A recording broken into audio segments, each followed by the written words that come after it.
Halo, selamat datang kembali. Pernah nggak sih Anda datang ke sebuah upacara adat Jawa dan langsung ngerasa, wah, hikmat banget suasananya? Nah, di balik semua itu, ada seorang maestro yang pegang kendali penuh. Sosok itulah yang kita kenal sebagai Panatacara. Jadi, pertanyaannya, siapa sih sebenarnya yang jadi jantung dari sebuah upacara adat Jawa? Siapa yang mastiin setiap prosesi itu berjalan sempurna, penuh makna, dan menyentuh hati? Jawabannya ada pada satu peran kunci ini. Oke, kita mulai dari peran utamanya ya. Coba bayangin deh, seorang panatacara itu kayak konduktor orkestra. Mereka emang nggak memainkan alat musik, tapi merekalah yang menyelaraskan semua elemen upacara, mulai dari tamu, pengisi acara, sampai tuan rumah, menjadi sebuah harmoni yang indah.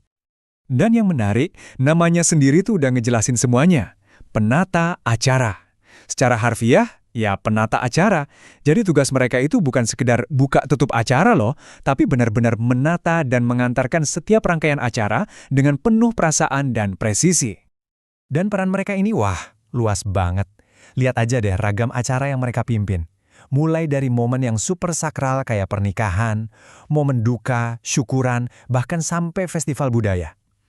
Kehadiran mereka di setiap momen penting ini tuh seakan-akan menegaskan betapa krusialnya peran penatacara dalam tatanan sosial masyarakat Jawa. Terus gimana cara mereka melakukannya? Ternyata, setiap penampilan seorang panatacara itu ngikutin sebuah cetak biru yang sangat sistematis. Udah kayak pertunjukan teater aja gitu, dengan 3 babak yang dirancang dengan sangat cermat. Ini dia nih 3 pilar naskah mereka. Pambuka atau pembukaan, lalu Wosinggati atau isi utama acara, dan terakhir panutup atau penutupan. Struktur ini bukan cuma urutan biasa ya, tapi ini adalah cara untuk membangun suasana, menjaga kekhidmatan, dan tentunya ngasih penutup yang berkesan. Jadi, di babak pembuka atau pambuka, panatacara fokus buat nyiptain atmosfer yang hangat dan penuh hormat. Mereka akan buka dengan salam, kasih penghormatan yang tulus kepada tamu, memanjatkan puji syukur kepada Yang Maha Kuasa, dan tentunya memperkenalkan diri. Ini adalah fondasi dari rasa hormat di awal acara. Nah, disinilah inti dari pekerjaan mereka yang sesungguhnya. Di Wosinggati, panatacara jadi pemandu utama, semacam kompas yang ngejaga supaya upacara tetap pada jalurnya. Mereka akan mengumumkan setiap mata acara, memastikan transisinya mulus, dan menjaga semua yang hadir tetap fokus pada inti perayaan. Dan bagian penutupannya, ini dia, dilakukan dengan keanggunan yang luar biasa. Coba deh perhatikan betapa rendah hatinya peran ini. Mereka nggak cuma bilang terima kasih, tapi juga dengan tulus minta maaf, baik atas nama tuan rumah maupun atas nama diri mereka sendiri. Ini benar-benar cerminan etiket Jawa yang sangat luhur. Oke, sekarang kita geser sedikit nih dari naskah ke penampilan. Soalnya menjadi seorang panatacara itu bukan cuma soal apa yang diucapkan, tapi yang jauh lebih penting lagi adalah bagaimana cara mereka membawakan diri. Dan ternyata ada 7 keterampilan utama yang wajib banget dikuasai. Dalam budaya Jawa, ini dikenal sebagai Saptama Pangolahing Raga atau 7 seni penguasaan diri dan raga. Ini tuh bukan cuma soal jadi pembawa acara biasa ya, ini benar-benar seni pertunjukan yang utuh. Pertama, Magatra memastikan penampilan dan busana itu pas dan pantas. Lalu, Malalaksana, cara berjalan yang anggun dan berwibawa. Mawasta, postur tubuh yang tegap dan meyakinkan. Maraga, ini penting banget, kemampuan menguasai diri dari rasa gugup. Terus, Malagahawa, penyampaian yang terampil dan luwes. Ada lagi Matanggap, kemampuan buat beradaptasi sama situasi tak terduga.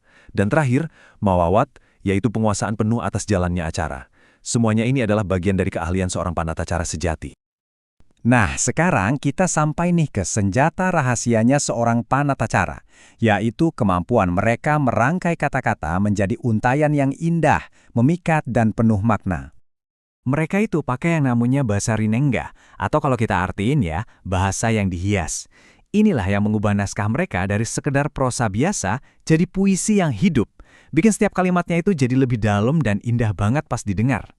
Salah satu contohnya nih ya, ada yang namanya parikan. Mirip-mirip pantun 2 baris gitulah.